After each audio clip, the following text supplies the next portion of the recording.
आप देख रहे हैं स्टेट टुडे न्यूज। मैं हूं आपके साथ हर्षिता। आइए करते हैं कुछ खास खबरों से शुरुआत।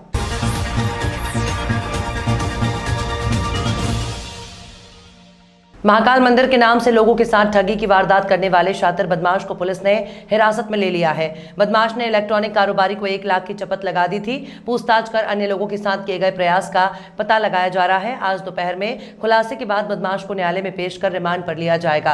18 अप्रैल को फ्रीगंज में अरिहंत इलेक्ट्रॉनिक संचालक विजय जैन से महाकाल मंदिर में 35 AC लगाने का टेंडर पास होने का झांसा देते हुए मोबाइल धारक ने दुकान के दस्तावेज और कीमत मांगी थी।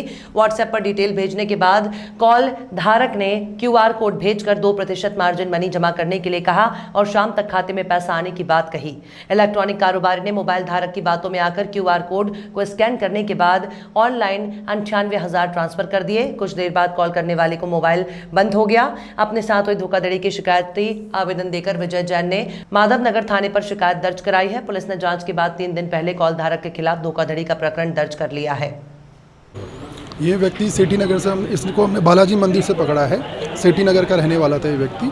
इस पे ठगी के मामले कायम है। जैसे इसने अभी जो जिस मामले में इसको गिरफ्तार किया गया उसमें इसने एक व्यक्ति से 96,000 रुपये की ठगी करी थी। उसको AC का टेंडर दिलाने के बहाने इसने सिक्योरिटी अमाउंट डिपॉजिट करवाया। उसके बाद ये ठगी करके भाग गया। तो पूर्व में इसके खिलाफ और भी मामले लंबित हैं। हर जगह थाना चिंतामन, थाना कोतवाली में भी इसके खिलाफ मामले पंजीबद्ध हैं। तो इस तरीके से प्राय ठगी करता है। किस तरह से लोगों को ठगी करता है? इसकी डिफरेंट मोडस ऑपरेंडीज हैं। जैसे बेसिकली ये फ़ोन से ही ठगी करता है। जैसे कभी अपने आप को एक मार्केटिंग एजेंट बताता है, कभी अपने आप को ट्रैवलिंग एजेंट बताता है, कभी अपने आप को किसी चीज़ का टेंडर देने वाला एजेंट बताता है और लोगों से उसकी एवज़ में सिक्योरिटी मनी डिपॉजिट करवाता है और उसके बाद ये ठगी करके भाग जाता है। इसके और भी कुछ साथी हैं क्या? अभी इसको आज गिरफ्तार चूंकि किया है तो इसमें और भी जो लोग, क्या ये गिरोह में काम करता था या इसके साथ और किन किन लोगों की संलिप्तता थी, उसकी जांच की जाएगी और सभी के अगर पाया जाता है तो सभी के खिलाफ मामला पंजीबद्ध किया जाएगा। अभी तक कितने की ठगी कर चुका है और थानों में के साथ आगे किस प्रकार के शिकंजा कसा जाएगा? अभी तक जितनी इससे पूछताछ हुई है उसके अनुसार ये अभी तक 5 लाख रुपए की ठगी कर चुका है और चूँकि आज हमने इसको गिरफ्तार किया है तो हम इससे मैक्सिमम रिकवरी करने का प्रयास करेंगे। रिकवरी प्राप्त हुई? अभी गिरफ्तार किया, अभी रिकवरी हम कर रहे हैं। देखो कितनी रिकवरी हम कर पाते हैं। उज्जैन के जिवाजीगंज थाना क्षेत्र के अंतर्गत पुलिस ने कार्रवाई करते हुए आदतन अपराधी के मकान को जमींदोज किया है। दुर्लभ हत्याकांड में 2 साल से जेल में बंद आरोपी रमीज आदतन अपराधी के मकान को जमींदोज किया। कुछ दिन पूर्व भी आरोपी के द्वारा अपराध करने के मामला सामने आया था। आरोपी के खिलाफ 5 प्रकरण दर्ज हैं। कार्रवाई को लेकर पुलिस का कहना है कि आरोपी के खिलाफ 5 मामले दर्ज हैं। जानकारी देते हुए CSP अश्विनी नेगी ने बताया है कि नगर निगम की ओर से आरोपी को नियमानुसार समय अवधि देते हुए नोटिस जारी किया गया था, लेकिन आरोपी ने नोटिस का जवाब नहीं दिया। वहीं समय अवधि समाप्त होने पर नगर निगम द्वारा मकान के अवैध निर्माण को जमींदोज किया गया है। उक्त आरोपी के खिलाफ हत्या का प्रयास, अवैध हथियार सहित अन्य गंभीर धाराओं में प्रकरण दर्ज है। आरोपी के भाई ने बताया कि ज्यादा अपराध नहीं है। परिजनों ने न्याय की गुहार लगाई है, पर मकान अतिक्रमण का होने के चलते ध्वस्त किया गया है। सर, आज एक मकान गुंडा अभियान के तहत एक मकान तोड़ा, क्या है प्रॉब्लम? नगर निगम द्वारा एक गुंडा अभियान के द्वारा एक अवैध अतिक्रमण में एक मकान तोड़ा गया है, जो कि आरोपी जो कि दुर्लभ कश्यप हत्याकांड में गिरफ्तार होकर के वर्तमान में जेल में है। आज उसका अवैध अतिक्रमण हटाया गया है। रतलाम में हर दिन अधिकतम तापमान बढ़ते हुए नजर आ रहा है, जो अब तक का सबसे अधिक तापमान माना जा रहा है। आखिर कैसे बढ़ते इस तापमान में, आखिर कैसे कोई निकले घर से? ठीक वैसे ही जैसे कि पिछली बार सड़कें पिछले वर्ष कोरोना की वजह से लगाए गए कर्फ्यू की तरह सुनसान दिखाई देने लगी थी। वहीं तेज गर्मी से बचने के लिए इक्का दुक्का लोग ही जरूरी काम के लिए सड़कों पर नजर आ रहे हैं। वहीं इस भीषण गर्मी से राहत पाने के लिए छायादार जगह और गन्ने की चरखी पर पहुंच रहे हैं लोग। वहीं जहां एक तरफ हर कोई इस तेज गर्मी से परेशान है, वहीं अगर देखा जाए तो बेजुबान भी इस तपती धूप में मजबूर है। वहीं इन दिनों तेज गर्मी को लेकर नदियां भी सूखने की कगार पर है, क्योंकि बढ़ती भीषण गर्मी का तापमान ने हर एक को सोचने पर मजबूर कर दिया है। तो वहीं परिंदे आखिर कैसे अपनी प्यास बुझाएं? ऐसे ही कुछ दृश्य बेजुबां से लेकर परिंदों और सूखती नदी के दृश्य कीर्ति वर्रा ने अपने कैमरे में कैद किए हैं, जो कि आपके सामने हैं, जो कि दर्शाते हैं कि बढ़ती गर्मी के तापमान से कौन कितना परेशान है। जबलपुर में लोकतंत्र के चौथे स्तंभ पर हमला हाल ही में कल रात हुआ। जबलपुर आधारताल क्षेत्र कमला भंडार खेरमाई फाटक के पास आदतन अपराधी गोलू उर्फ आदित्य रैकवार और उसके दोस्त द्वारा धारदार बाके से पत्रकार अखिलेश सोनी पर जानलेवा हमला किया गया, जिसमें सर में चोट लगी है और टाके भी लगे हैं। गोलू उर्फ आदित्य रैकवार एक आदतन अपराधी है और उसके ऊपर कई मामले पहले भी दर्ज हैं। पत्रकार अखिलेश सोनी की प्रॉपर्टी पर आदित्य रैकवार की बुआ ने कब्जा किया हुआ है, जिसका एसडीएम कोर्ट में बेदखली का केस लगा हुआ है और गवाही होने वाली है, जिससे आदित्य रैकवार उर्फ गोलू ने पत्रकार को धमकाया, गाली गलौज दी और जान से मारने की धमकी भी दी। कई बार दे चुका है। आज उसने अपने एक दोस्त आशीष शुक्ला के द्वारा फोन करके आधारताल क्षेत्र कमला भंडार के पास बुलाकर बाके के सर पर जानलेवा हमला कर दिया और मौके पर पत्रकार अखिलेश सोनी बेहोश हो गए। पुलिस ने तुरंत मिरास हॉस्पिटल में भर्ती कराया है। अभी पत्रकार बेहोश पड़े हुए हैं, डॉक्टर द्वारा इलाज चल रहा है। अब देखने वाली बात यह है कि पुलिस इस और क्या संज्ञान लेती है और दोषी पर क्या कार्रवाई करती है। क्या हुआ था आपके साथ? कुछ नहीं, कल एसडीएम कोर्ट में पेशी थी। इन लोगों के परिवार के द्वारा मेरे प्लाट पर कब्जा किया गया है, तो बेदखली की कार्रवाई होनी है, उसमें गवाही होनी है। तो उसके चलते कल इनके वकील ने उधर आपत्ति भी ली थी कि हमें समय दिया जाए। एसडीएम साहब ने कहा कि हम 90 दिन का आपको समय दे चुके हैं, इससे ज़्यादा का समय नहीं देंगे, आप गवाही करवाओ। तो इनने मेरे ऊपर हमला इसलिए किया जिससे जो मेरे पक्ष में गवाही देने वाले हैं वो डर जाएं और गवाही ना दें। इसके कारण इनने मेरे ऊपर आज करीब 11:30 बजे, 11:15 बजे बाका से हमला कर दिया। गोलू दुर्गा प्रसाद के लड़के ने। गोलू ये आदित्य अपराधी है, नाबालिगी से अपराध करते आ रहा है। इसकी एक बड़ा गिरोह है, जिसके चलते इन लोग मकान खाली करवाना, लोगों को आए दिन चाकू मारना, दहशत देना, रंगदारी वसूली करना, इस टाइप के कृत्य हैं इनके। 2 नंबर के काम करना। ये चाहते हैं कि मैं इनसे डर के वो मकान छोड़ के उधर से हट जाऊं। आज भी यही उसने कहा कि तुम ये सब मत करो, नहीं तो तुम ही ना जिंदा रहोगे तो क्या करोगे ऐसी दौलत का। और बस बगा मार दिया दहशत देने के लिए। इस तरीके के अपराधियों को पुलिस भी पैसा फेंक के छूट जाते हैं। जबलपुर में गेट नंबर 6 रेलवे स्टेशन के पास राजा शंकर शाह रघुनाथ शाह की प्रतिमा स्थल के पास बैठकर कोर्ट के फैसले के बाद ओबीसी आरक्षण को लेकर संयुक्त पिछड़ा वर्ग मोर्चा के बैनर तले केंद्र में बैठी सरकार पर सवाल उठाते हुए उन्होंने ऐसी पिछड़ा वर्ग लोगों के साथ दुर्व्यवहार का आरोप लगाया। वहीं उन्होंने बताया कि चाहे कांग्रेसी सरकार हो चाहे बीजेपी की, दोनों ही सरकारों ने पिछड़ा वर्ग के लोगों का शोषण किया है। अब पिछड़ा वर्ग संयुक्त मोर्चा के बैनर तले हम सभी को जागरूक करेंगे और दोनों ही सरकारों को पिछड़ा वर्ग के लोगों की ताकत का आने वाले चुनाव में एहसास कराएंगे।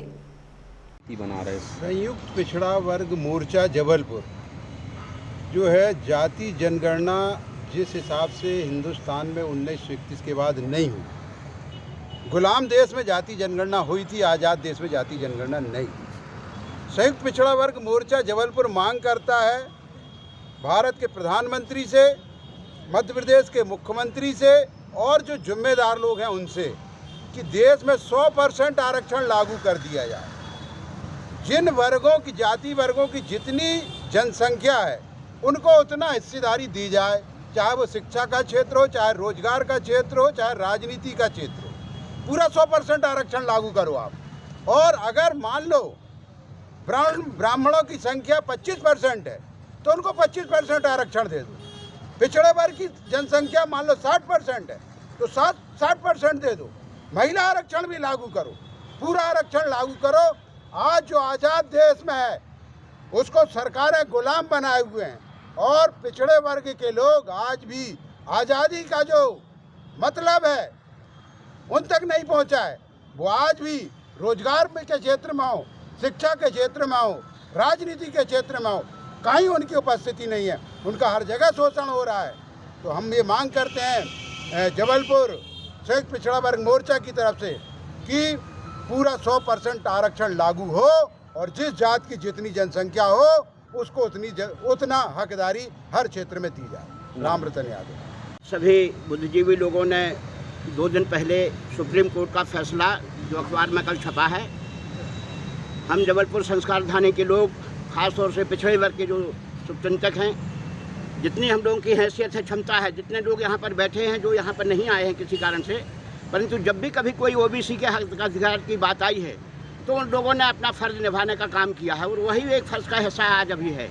इतनी धूप कड़कड़ाती पिछले महीने 2 महीने से जो भी मौसम चल रहा है, फिर भी इन बहादुर साथियों का मैं जिन शब्दों में अगर स्वागत करूं, आप जैसे लोगों का स्वागत करूं, आज हमारे पूर्व वक्ता जो कह रहे हैं कुछ, मैं थोड़ा सा विलम्ब से आया था, परंतु मैं भी उस बात से पूरी तरह सहमत हूं कि जबलपुर संस्कार थाने अब इस बात की आर पार की लड़ाई, क्योंकि हमारे जो भाजपा के लोग हैं, जो हमारे कांग्रेस के लोग हैं, देश आज़ादी के इन 70 वर्षों में जितना भी नुकसान हम ओबीसी के लालीपाप दिखाकर हम कहीं, चाहे वो मंडल काका कालेरकर से शुरू करें, काका कालेरकर हुआ, मंडल हुआ, और महाजन हुआ, जितने भी जो आयोग बने, हम ओबीसी के लिए ये कर रहे हैं, वो कर रहे हैं, वो कर रहे हैं, दुनिया के सारी चीज़ें कर रहे हैं, परंतु देश आज़ादी के इन 75 वर्षों में आज तक इन पार्टियों के खास तौर से लोगों ने कुछ नहीं किया, और हमारे ही पार्टी, हमारे ही ओबीसी के लोग इन पार्टियों के जाके उनकी गुलामी कर रहे हैं, उनकी पिछड़गुआपना कर रहे हैं। तो अब ये संगठन यहाँ पर, चाहे अब हमारा भाई ही क्यों ना हो, इन पार्टियों में जो काम करने वाला, अब हम लोग वोट की जहाँ तक बात है, लोकतंत्र, हम लोगों को वोट का जो राइट मिला है, अब हम वोट में सीधा सीधा इस बात को करेंगे कि जो पार्टी अब हमारी वोट की बात नहीं करेगी, कि जो हमारी बात करेगी हम उसको वोट देंगे, नहीं। अब हम जूरी कुछ हम लोग बनाएंगे कि उसमें क्या करेंगे कि हमें आगे की इस लड़ाई को कैसे लड़ना है, संस्कार थाने से हम लोग विचार विमर्श कर रहे हैं, और हो सकता है आज अथवा 1-2 दिन के भीतर हम लोग कोई बड़ा निर्णय संस्कार थाने जबलपुर से लेंगे, और लेंगे ओबीसी के लिए जो लड़ाई की स्थिति बनेगी, हम वो सब करने के लिए तैयार हैं। नाम बताइए। बैजनाथ कुशवाहा, प्रदेश अध्यक्ष अखिल भारतीय कुशवाहा महासभा।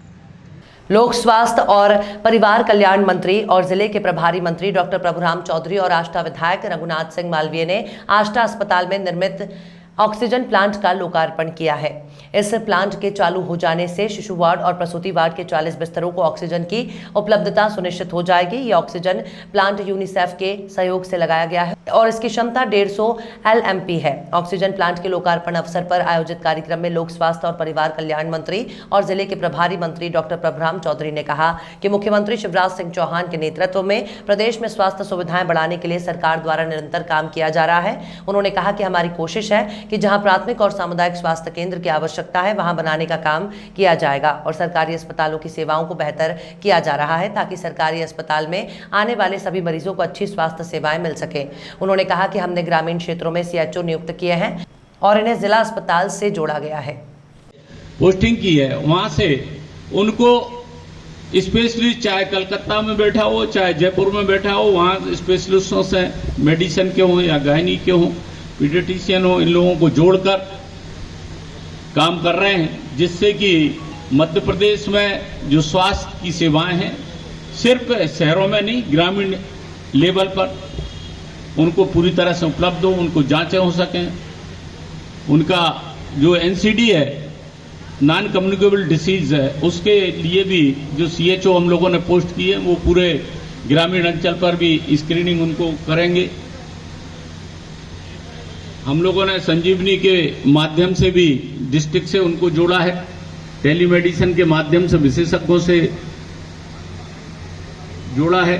लगातार हम लोगों के प्रयास कर रहे हैं। अब शहरों में भी हर 20 या 25 किलोमीटर पर एक संजीवनी क्लिनिक हम लोग खोलने को जो मध्य प्रदेश में जा रहे हैं। अभी एक दिन पहले ही मैं भोपाल में लगभग 4 संजीवनी क्लिनिक पर मैं गया और मैंने वहां पर देखा पर्याप्त रूप से व्यवस्थाएं, लोग इतने संतुष्ट थे। पेशेंटों से हमने बात की, उनके मोहल्लों में भी क्लिनिक खुल गए। तो शहरी एरिया में भी अब हम लोग 20 से 25 किलोमीटर, 20 से 25 जो हजार की पॉपुलेशन पे एक संजीवनी क्लिनिक खोल रहे हैं। और ग्रामीण अंचल में भी पिछले साल ही लगभग 263 स्वास्थ्य संस्थाएं, जिसमें डिस्ट्रिक्ट अस्पताल में बेड बढ़ाने की बात हो या सिविल अस्पताल, सामुदायिक स्वास्थ्य केंद्र से सिविल अस्पताल बनाने की बात हो या नए उप स्वास्थ्य केंद्र, प्राथमिक स्वास्थ्य केंद्र बनाने की बात हो, 263 हम लोगों ने पिछले साल मुख्यमंत्री जी के नेतृत्व में उनकी स्वीकृति दी थी और उनका भी निर्माण का कार्य शुभारंभ हो रहा है। कई जगहों पर हो चुका है काम, उसमें लग चुका है। जहां थोड़ी बहुत जगहें होंगी जहां जमीन की दिक्कत होगी उसको भी ठीक करके सब काम करेंगे। और इस साल फिर हम लोग और भी स्वास्थ्य संस्थाएं खोलेंगे, तो चाहे बच्चे हों, चाहे हमारी महिलाएं हों, चाहे हमारे बुजुर्ग हों, चाहे हमारे किसी भी वर्ग का व्यक्ति हो, उन सबके लिए स्वास्थ्य की सेवाएं पूरी तरीके से मिले। मध्य प्रदेश खबरों में फिलहाल इतना ही। और भी खबरों के अपडेट्स के लिए आप देखते रहिए स्टेट टुडे न्यूज़।